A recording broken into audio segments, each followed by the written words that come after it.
Good evening, everyone. Thank you so much for joining us. I have Gabriel Cohen, an Artfare artist, here for our Thursday series. Interviews, studio visits, all live and virtual. Really glad to have you, Gabriel. Thanks for being here. Thank you. I'm happy to be in my living room, but also here. You know, we were talking about you being in the studio, but as I just learned, for everyone, thought this was kind of an interesting story. You found an infestation of mosquitoes. Yeah, I went there last night and the place was just swarming. So I grabbed like some sketchbooks and like some stuff that I've been working on like really recently, like a couple of gouache paintings, which we can look at later. And I brought them home and threw together a PDF, and we thought we could look at some work that way. We can do it. We've been doing it like that. It's kind of cool. You're based in LA, correct? Yeah, so it's like 3 p.m. here. I just had lunch. Very nice. Yeah, well, we have folks sometimes joining us. I see her now from New Zealand. Hey, Leslie. And we've got folks from all over that join these talks, and I'm really glad that we're able to digest or just get into your work a little bit more, because it is so conceptual, and so conceptual, but also intriguingly so. Talking about the work and seeing the work really, adds a couple other levels to it. But you're hanging out in LA, and was that the first time you went to the studio since quarantine, or have you been able to go at all? Yeah, so I mean, no, I've been going. My studio is in like a pretty like secluded building. I haven't been working on art much though. It just maybe hasn't felt as prescient or topical or something. I'm trying to like, I had all these sort of opportunities moving when we're right before COVID or the quarantines started, and I had to put a lot of things on hold. I was supposed to open a public sculpture in Dallas at Sweet Pass Sculpture Park during the art fair. And then right after that, I was going to be in Portugal for 2 months in Lisbon doing a residency where I was planning on making this work that I was going to show at a solo show here in LA this summer. And, I didn't do the residency. That gallery doesn't exist anymore. Yikes. So it kind of, stuff grinded to a little bit of a halt for a while, but the last couple weeks I've been able to get in there, been doing just a little bit of painting, some like gouache stuff, and then also been doing some furniture projects for my new apartment that I just moved in with my partner. So, I know, one of the things that was intriguing when I was learning more about your work was that you consider yourself a pataphysicist or pataphysicist. Can you describe what you're talking about? Maybe we can move to the screen share now with your work, since that's so involved in relationship to how you create work and philosophize about your work. Sure. And then are you going to manage the weight room or whatever? I got it. Yeah. Cool. So let me hop over to a PDF. So pataphysics is sort of like, I mean, it's constructed, it was invented by Alfred Jarry, turn of the last century, and has been like construed as like many different things. It's sort of fundamentally the like metaphysics of metaphysics. If there's physics as sort of base level, and then metaphysics, pataphysics is on top of that. But it's also been sort of constructed as the science of exceptions, or a sort of science which seeks to deconstruct natural science by like poking holes in it. It's very kind of, it's pre-Dada, but it inspired Dada and a lot of that kind of stuff, but also a lot of more contemporary conceptual practices, and a lot of sort of big figures of the 20th century that we think about in terms of like where conceptualism came from, like people like Yves Klein, you know, like we're all people that had read and were familiar with Jari's work.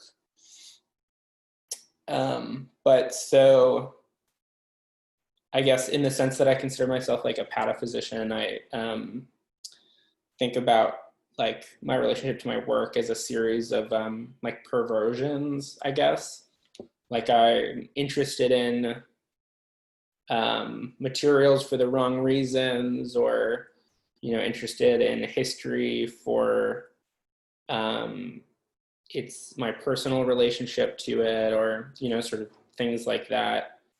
And then the work then becomes like a way of like twisting meaning in order to do funny things with that. So this PDF that I've put together, this presentation, is sort of, it includes like a series of images from works that I've done that have involved radio equipment, and both radio transmission and radio reception equipment. And then like a short text that I've written that kind of processes, I guess, how and like where and why this, why I'm interested in radio equipment, because it's something that I think keeps popping up in my practice. Like I keep coming back to work that has physically the capabilities of receiving or transmitting radio frequencies.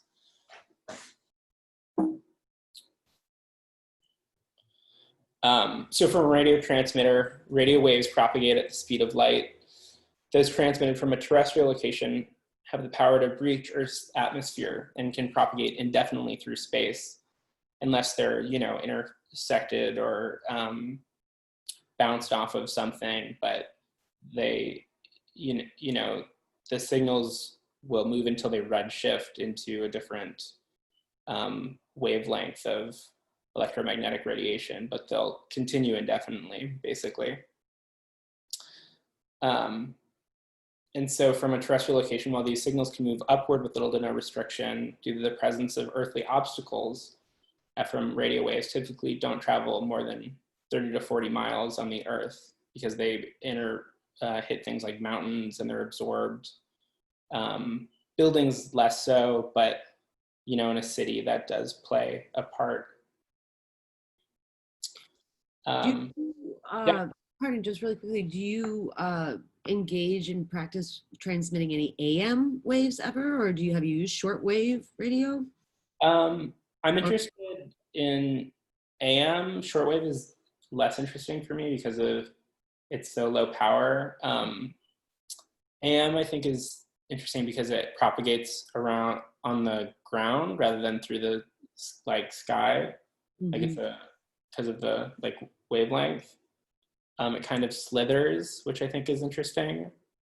And then also like AM receivers aren't built with any sort of switching capacities. So like AM's channels can interfere with one another, but AM transmission equipment is a little, like you kind of have to build it yourself, I've found, and I haven't explored that as much because of that, because I don't have, like I have a little bit of a circuits building background, but I don't have like a sort of huge comfort in that area, but it is something that I'm interested in exploring.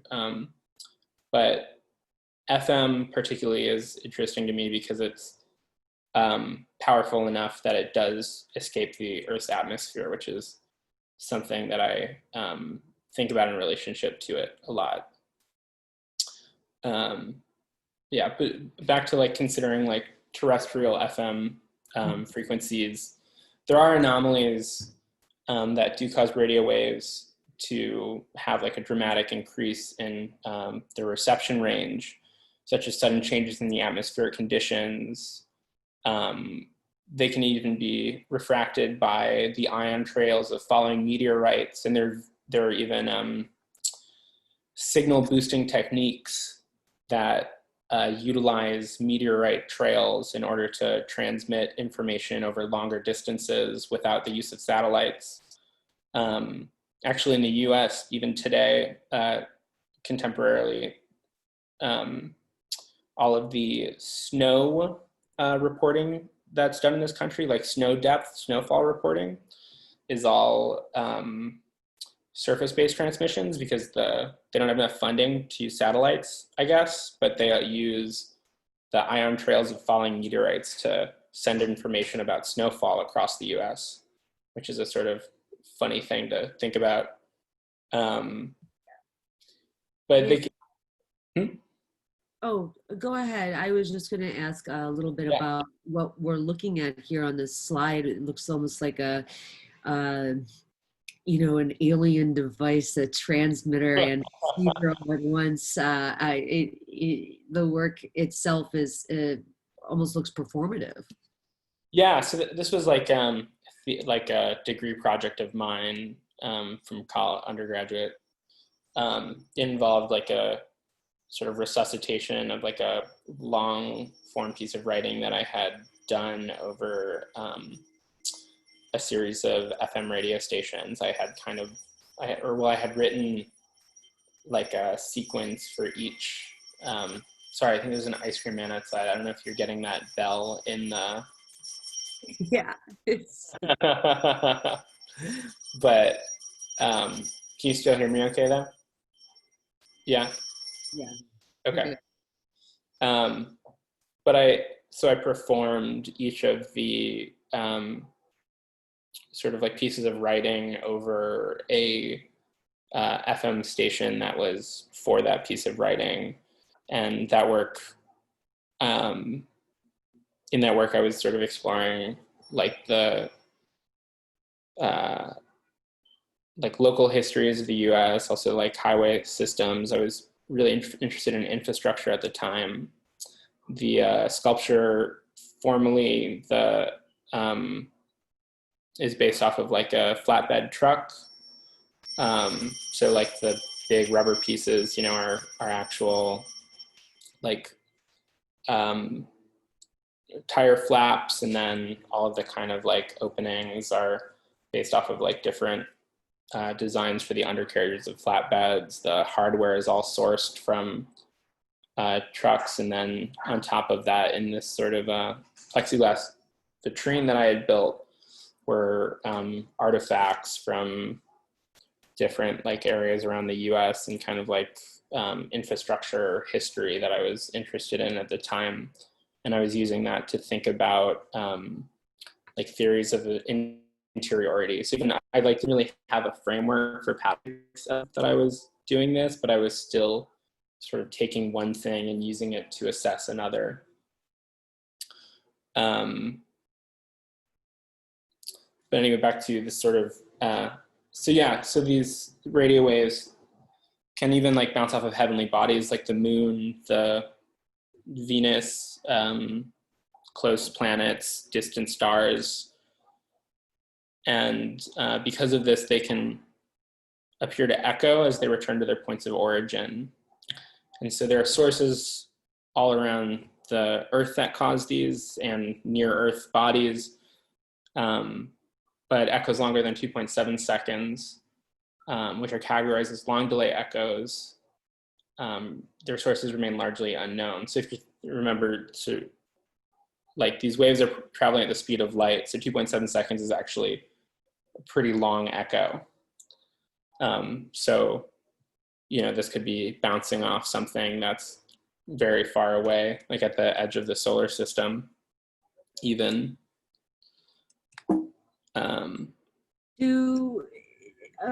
In the previous image, you were mentioning the flatbed truck. However, you tricked it out in such a way that it looks like it could properly fit in a flatbed. Have you experimented with putting it in there at all? And my other question was, the work that's behind it, is that an intentional coupling there? The yellow and the leaf? So that piece was like a truck mat that I had sort of like made into like this like formal painting.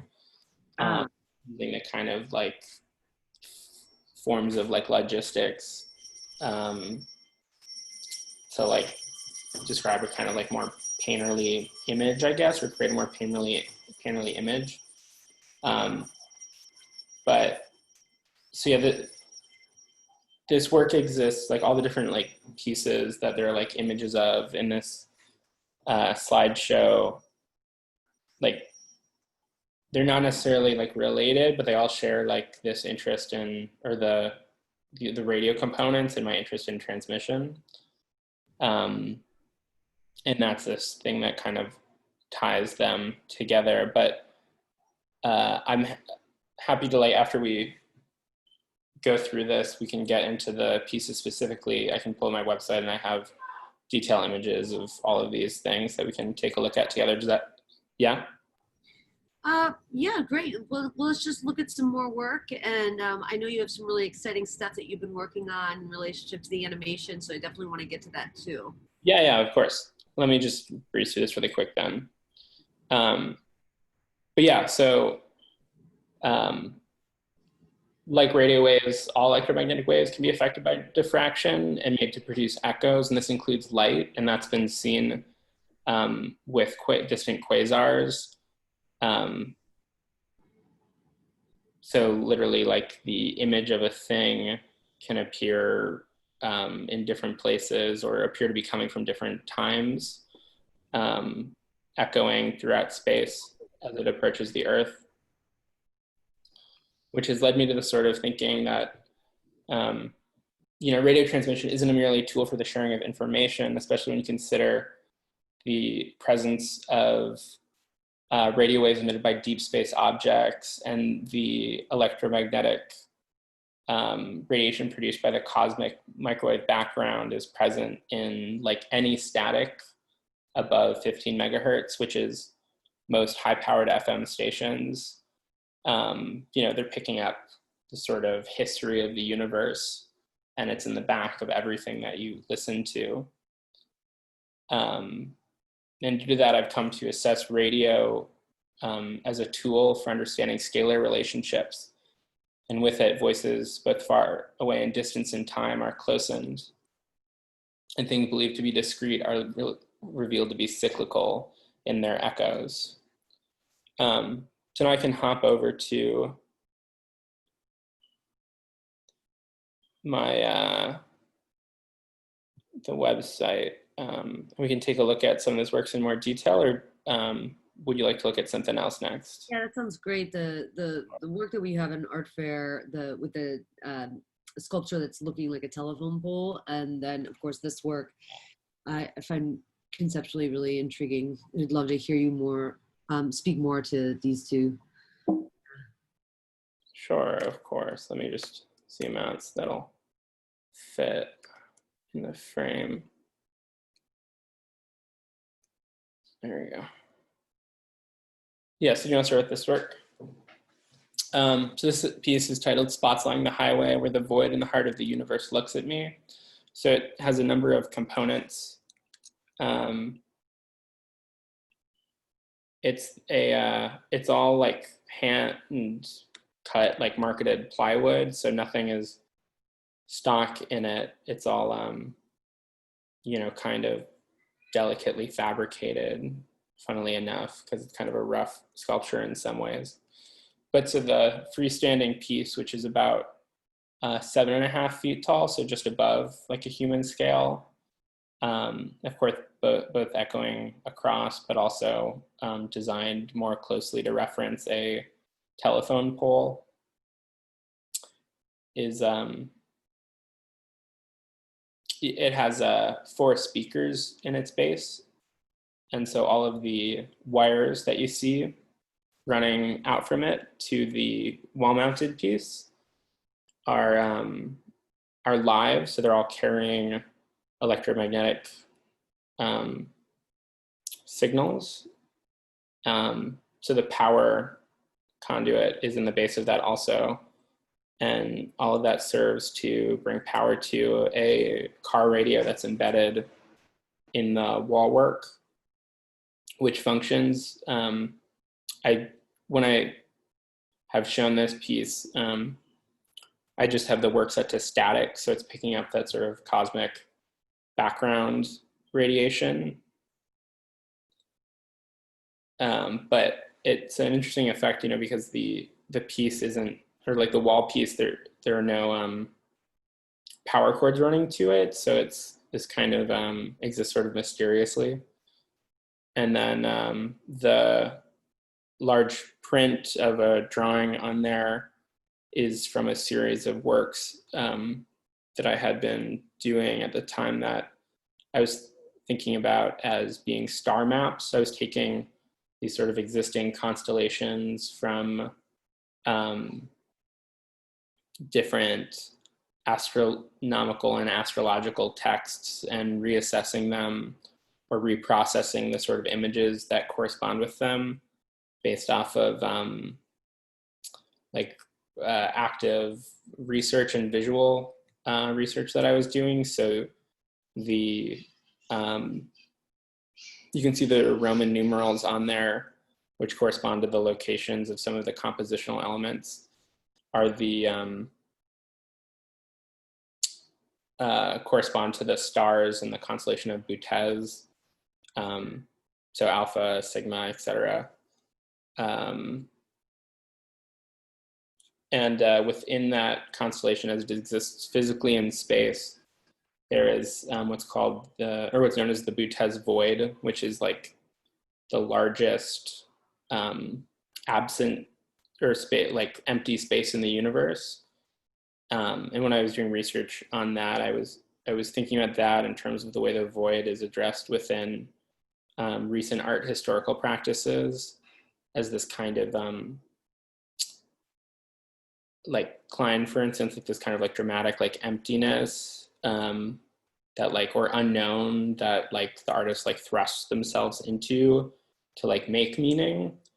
And it's interesting because in reality, this like actual instance of a void is sort of strangely anything but empty, because it acts as a like a vacuum, which allows for electromagnetic frequencies to travel, or electromagnetic radiation to travel across it without any sort of disruption, and at like you know, fully at the speed of light, because there's no, it doesn't have to move through anything.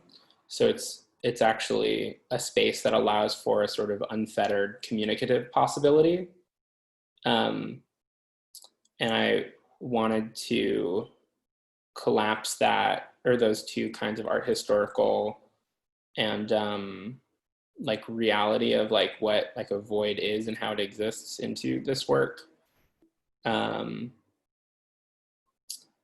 it doesn't make any sounds, the electromagnetic that, you know, it's plugged in, and the wavelengths are going through to this, you know, beautifully crafted object on the wall.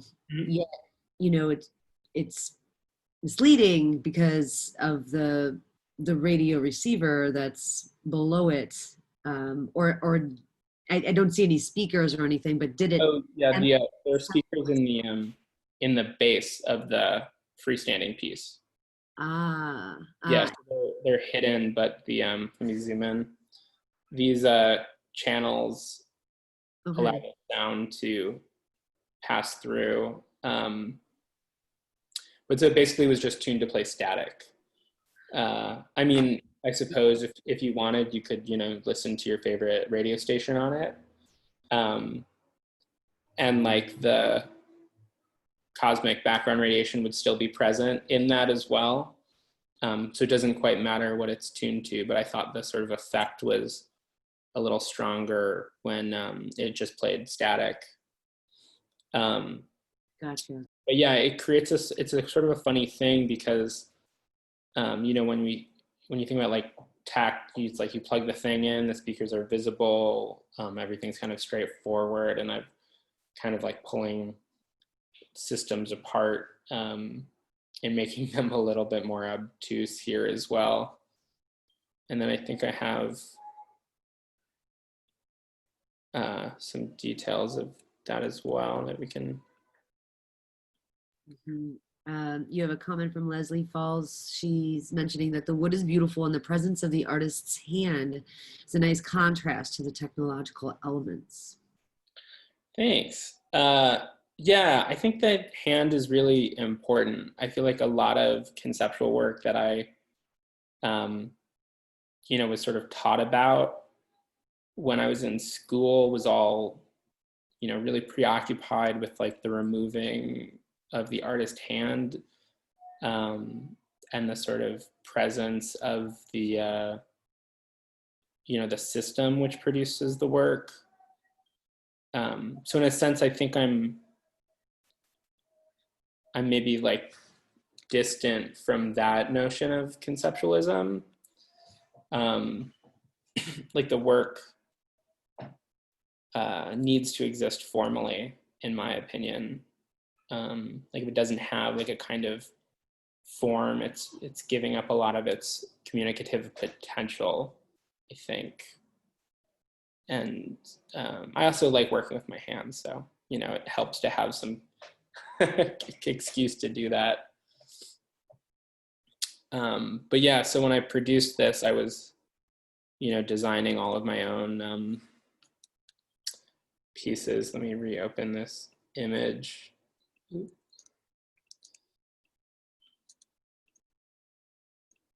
Like this marquetry, I was all edge cut plywood. So I was sort of figuring out how to do that. I've since refined that technique greatly, and the post that the radio wires fed through was made of these hexagonal pieces of edge grain plywood that I had glued together to create these like modular components, so I could make these posts that visually had these like lines running up through them, because I was really interested in like plywood not pretending to be anything else, and really bringing to the forefront, when I used it materially, the sort of reality of the material, which is like a produced thing, like it's not wood, which is sort of, I think, different than a lot of the way a lot of artists use plywood.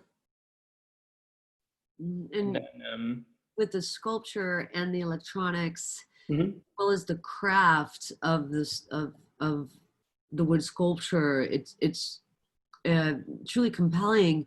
And I'm also interested in these drawings, and I know that you kind of have a multidimensional practice coming from the ether of the radio frequencies to the physicality of the wood, and a lot of how you're describing your work.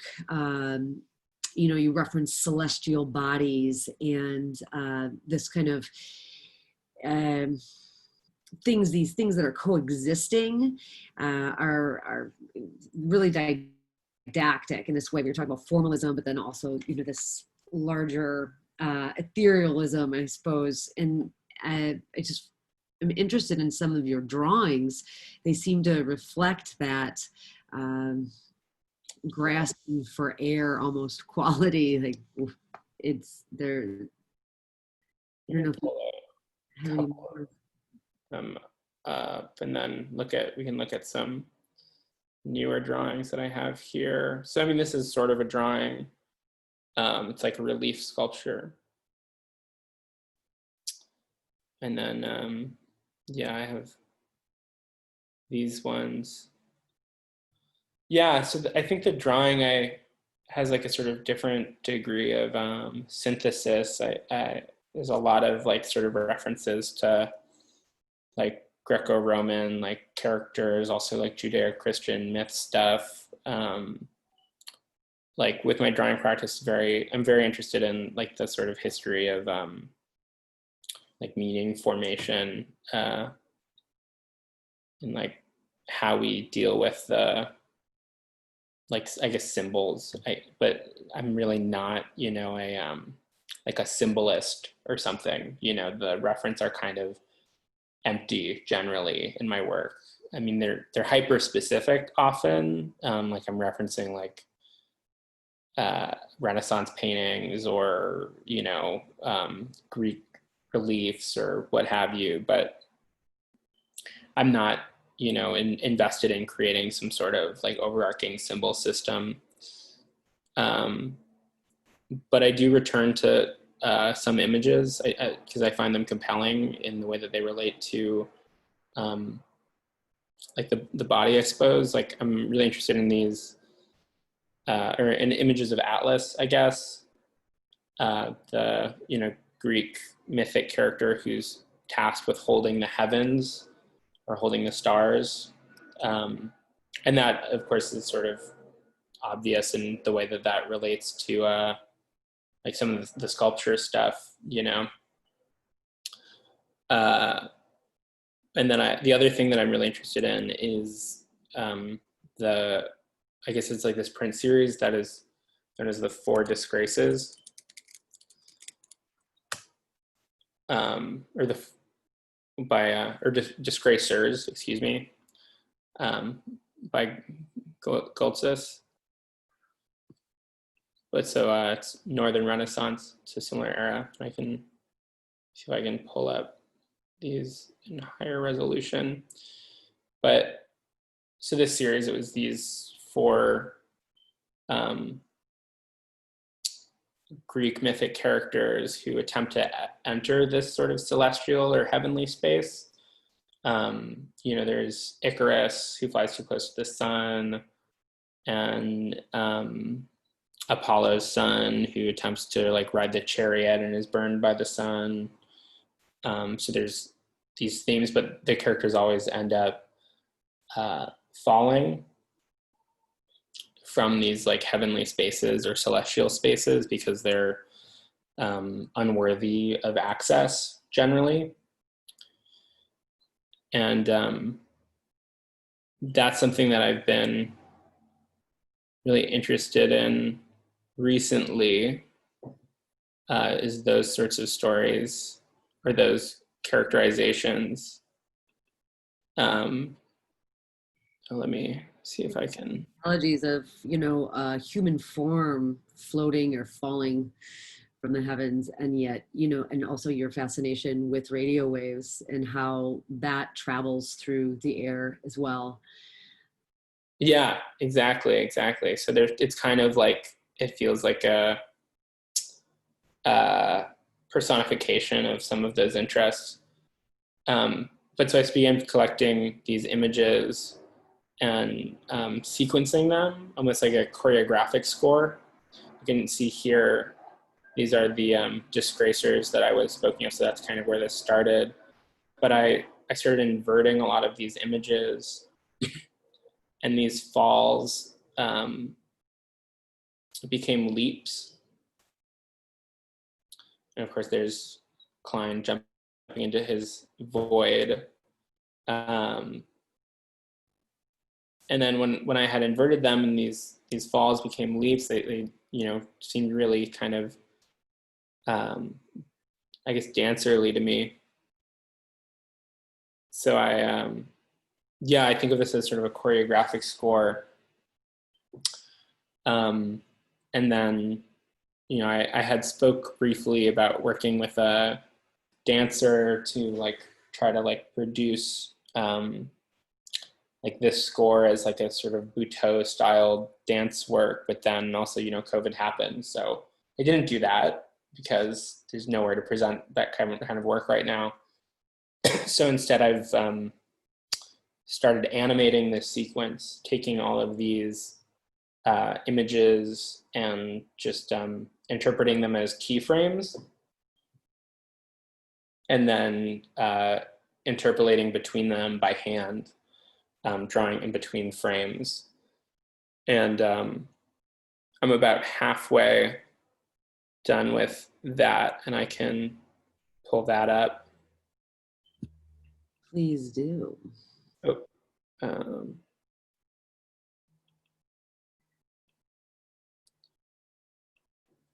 let's see, how do I make this work? So this is generally some of the most recent work that you've completed. Yeah, or the stuff that's very much in progress still.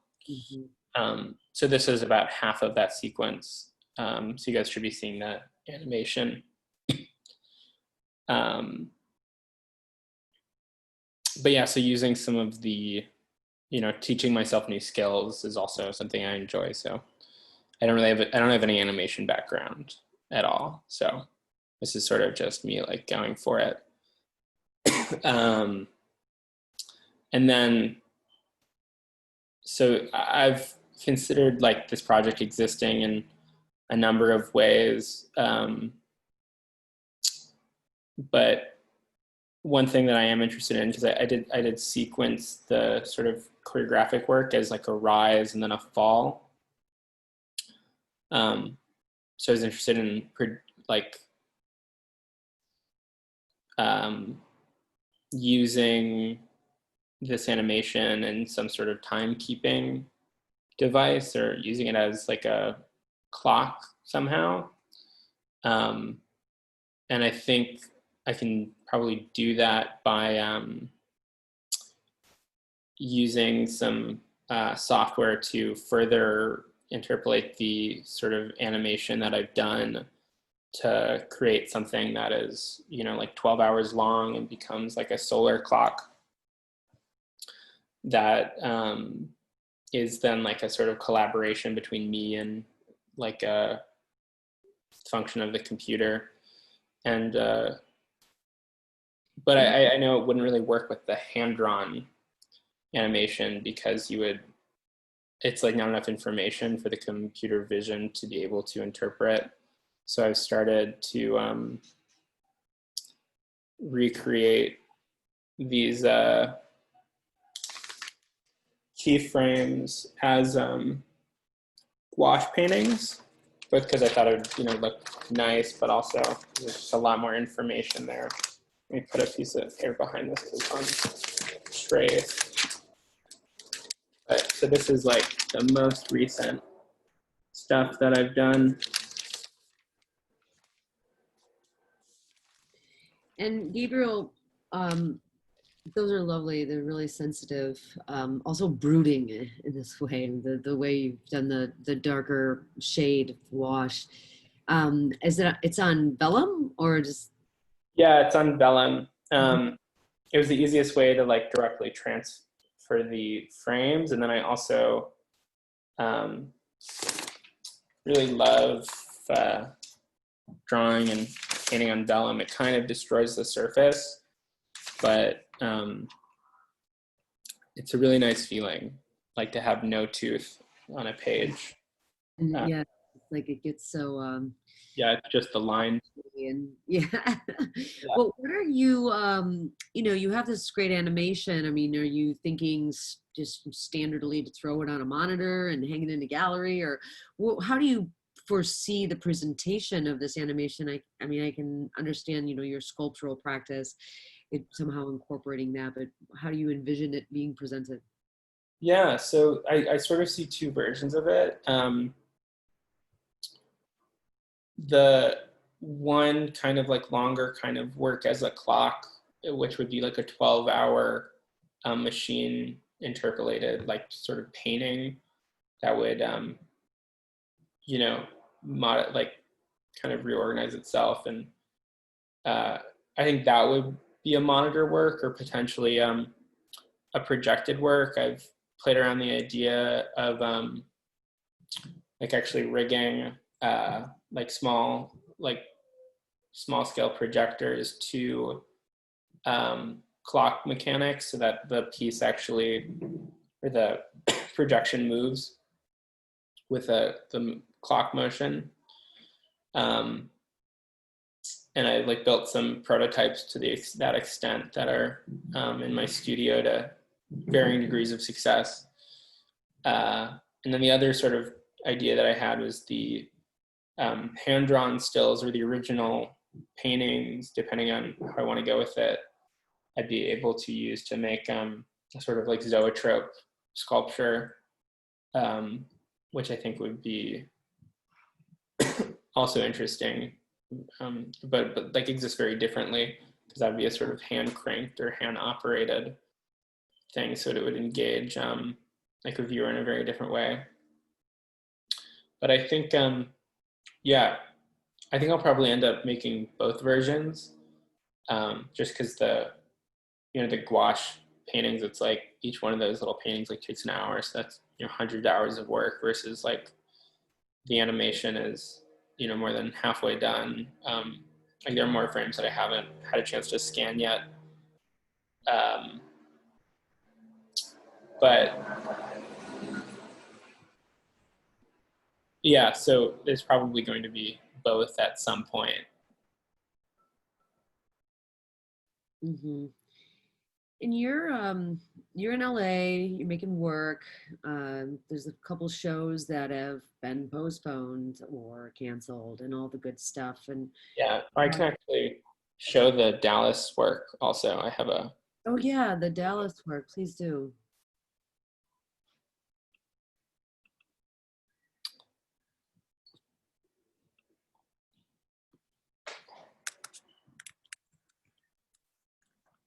And this work you said was meant to be a site-specific sculpture that was going to be outside of the fair, of the tent, or where was it supposed to be located? so there's a sculpture park in Dallas, Sweet Pass Sculpture Park.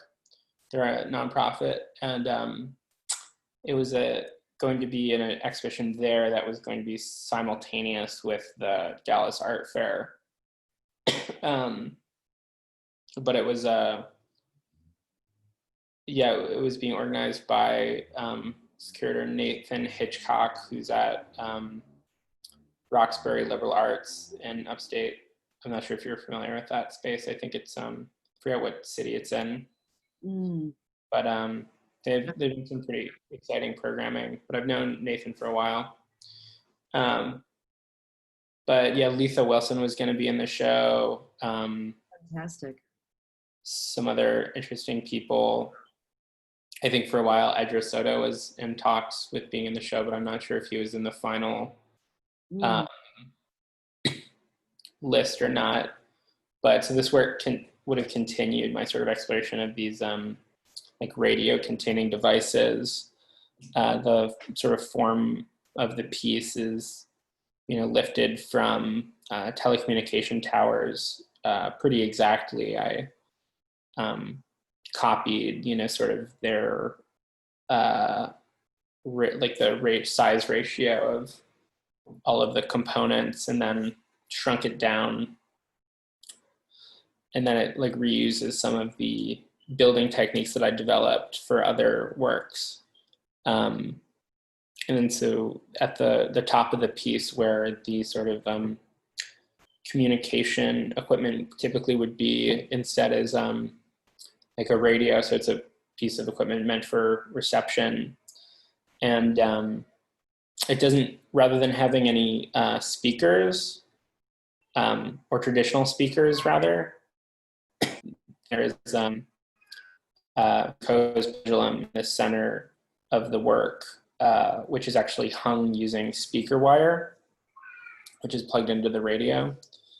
And then the speaker wire is attached to a resonator speaker that's inside of the pendulum bob that I carved, which is hollow. So the bob itself acts as a resonating speaker to play a sound work that I prepared, which is essentially a clock. It's a 24-hour long piece that contains an infinite looping shepherd's tone, which is an audio illusion that it's a series of scales that are overlaid to make it sound like they're continuing to increase or decrease forever.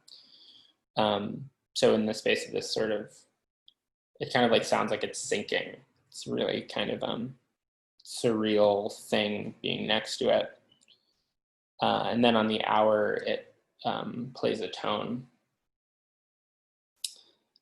But yeah, so it would have been installed in this sort of like large grass field, like on a cement pads for each of the legs. How long would the extension cord be, or is it solar powered? I was told that they could get power to it, so Yeah. it wasn't really. I mean, I assume they were going to bury it, like bury an extension cord, so Right. it wouldn't be, like lying in the grass or whatever. But yeah, there isn't like any, I guess, media equipment in the piece though. So the transmission of the clock or the sound was going to come from a radio transmitter that they were going to have in their main office that would also be able to be accessed Gotcha. by any local FM radio. And then the spindle or bob is moving as it's not on a motor, is it? Or did you say that and I just missed it? Oh, it's a Foucault's pendulum. So you start it and it'll go for like an hour, hour and a half. But it's something that you could reach in and you could push it, or like outdoor. It's long enough that like wind would keep it moving. But yeah, so the sort of premise of the Foucault's pendulum, right, is that it's used in the or was originally used in the sort of scientific proof for like determining that the Earth is like an orb spinning through space, because it changes or it moves in a perpendicularly always, but it changes direction. So it's a device for you measuring the like rotation of the Earth underneath it. So going back to sort of the ideas about radio as a tool for understanding scalar relationships, like here you're literally doing that, I suppose. Yeah, I could see it tricked out with some solar panel. Yeah. Yeah. I had originally thought about doing that, but I didn't have the money to like buy the batteries basically. But yeah, I had planned on installing solar panels at the top and like a battery systems to keep it like a little more self-contained. And the wood itself, is it bamboo or is it pine again? Or what how are you going to treat it for outside, or is it treated for outside? Is it steadfast for I mean, so it's all like outdoor grade plywood. So the resin side of it should technically hold it together, fine. Or marine grade plywood, rather, like used to side buildings when they're under construction. But I was planning on, giving it a quick polyurethane coat. Sure. But yeah, so I know you can't really see it here, but because it's a little bit of a distance. But the material that's actually makes up those supports is the same as the ones that were in the sculpture. So it's the same sort of design as the post from this work. Yeah. And that was that's video was taken in your studio, is that correct? Or yeah, that was just in my studio. The work is now somewhere in Dallas in a shipping container, I assume. No idea where. Right. Well, let's hope that runs. Yeah, wouldn't it be great? Texas is looking with cases. We're curious as to whether or not it's going to move forward. We heard that Freeze got canceled yesterday or 2 days ago, which they had already postponed, but Freeze London got canceled. And, it was kind of like, will Miami Bazo be canceled? Will Dallas even go? It's $1 million question. Seems like nobody in Florida cares. So. Well, I think the RNC is still happening. Yeah. Also RNC. Same crowd, right? Yeah. I just heard that they're just allowing delegates or something, you know, it's not going to be this, you know, no extras, basically. But I'm wondering if anyone that's with us right now have any questions for Gabriel. So we have 10 minutes left, and there's a lot to be thought about in relationship to your work. And I would be really curious to hear anyone else's take or ideas for the presentation while we're kind of waiting for, or if anyone else has questions. I know you went to RISD. Yeah. And are you going to grad school, or have you gone yet? No, I just did undergrad, and I sort of had some momentum leaving that. Had like a couple things like in New York, and then I was included in like a alumni, like graduate, undergraduate survey at the museum at RISD right after I graduated. Wow. With that thesis work that we looked at briefly, the like flatbed truck thing one. And then I had a solo show in LA sort of shortly after that, like the next spring. And then another solo show in Chicago that summer. So I was pretty like busy for a while there. After that one, that was, I guess, last summer, 2 summers ago now. I like went and did like a 3-month fellowship in Virginia, and then relocated to LA, and was in a couple group shows last year, in the beginning of this year. But now everything's kind of, you know. Yeah. Here. Yeah. But so maybe I'll think, you know, start thinking now, maybe I start saving. Yeah. It's cost prohibitive for so many to be able to spend the 60,000 for the, you know, whatever it is.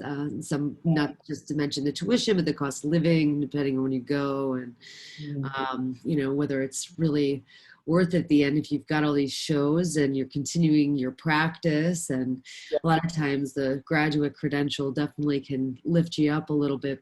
However, I know a lot of artists that are making and very committed to their practice and conceptually researching some profound subjects, and their, you know, their craft and their artwork is just, yeah, it's leveling up, it's leveraging itself beyond the need for a graduate degree.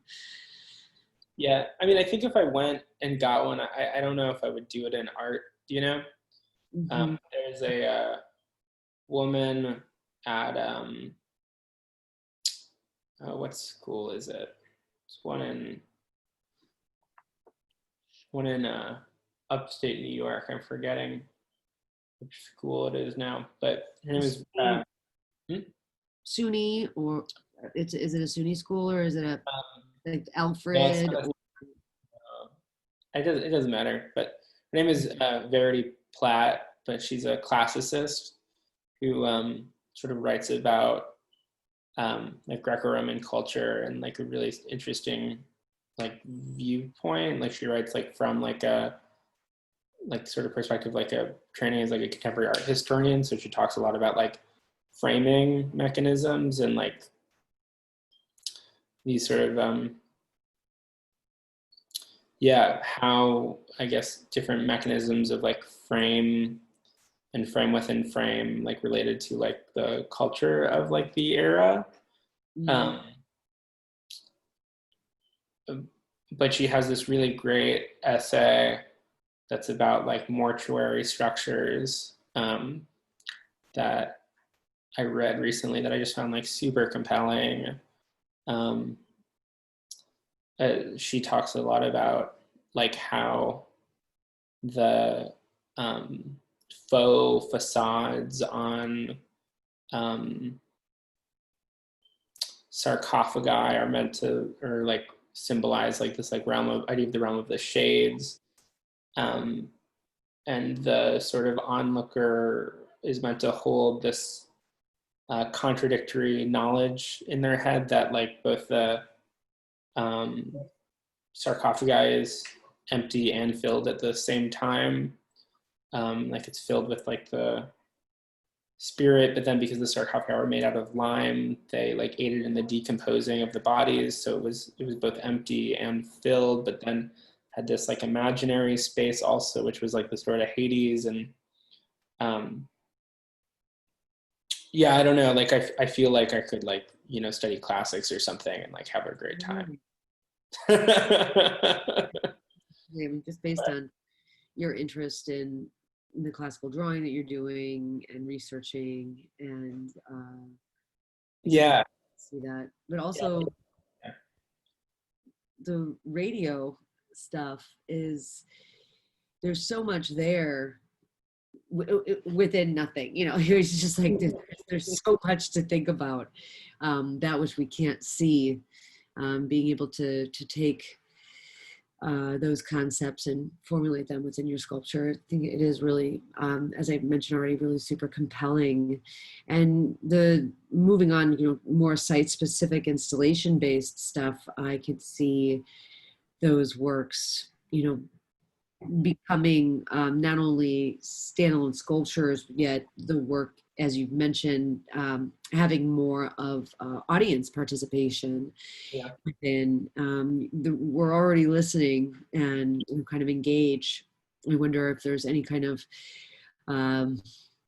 Arduino kind of access to some of the you know, interaction maybe with your viewer in relationship to how our own electromagnetic energy can set off some of these sculptures or affect some of the sculptures. Mm-hmm. It just gives me a lot to think about. Yeah, me too. I think it's like, it's funny because it's like I work with all of these like kind of like you know, like mechanized like things or like radio components or sort of like things that are otherwise like technologically kind of complicated, but I like don't work with them generally in very sophisticated ways. Like I work with them in ways I think that are backwards generally, or like don't make sense, you know, or which I think plays into the kind of like framing of the work through like the like pataphysician or lens of the pataphysician. You know, like it's the kind of hardware hacking of like the pulling out the car radio and getting the speakers and then jamming them into, you know, a surface of a sculpture that is creates like some sort of weirdness there, you know, because it's like recognizable pieces operating in a non-recognized way, rather than, you know, sort of like artifice operating in a way which is like meant to be recognizable, but then like operate as magic or something, you know, like the kind of Arduino stuff does, or responsive sculpture often does. Yeah. So I'm kind of doing like the opposite of that maybe with a lot of the work. Like the things just look like formal elements, but then they're actually, you know, doing something else. Right. Yeah. I mean, I haven't seen your work in real life, but I imagine what it must feel like to be around something that's just softly humming static, you know, and you kind of like, it's coming from, it's haunting, I suppose, to approach something and not expect that kind of acoustic or sonic element within the work. You know, we see the wires, we see the pole, or the transmitter, a receiver. We're not really expecting more than that. And I don't know, in a lot of theory about not just being a pataphysicist or whatever, pataphysics, is just like also kind of interesting in the realm of paranormal, at which we cannot see. But is it really there? I suppose you just have to be a believer. Yeah, I always forget. I mean, like, I have this like memory of being a kid and going to MoMA for the first time, and in like the conceptual sculpture room or whatever, with like next to the Judds and the whatever, on the Solowit like cubes, there's like a little plaque that's like, this room contains like a tone, like a C tone at like 400 megahertz, like on like this like FM bandwidth, like played through it, and there's like no reception equipment anywhere, so it's like you kind of have to like take it. It's like a thing which is both fully present but like not accessible, or also absent. And you know, that was maybe a compelling moment in my It's the moment that made you. And I love it. We got it. We got it out. Well, thank you so much, Gabriel.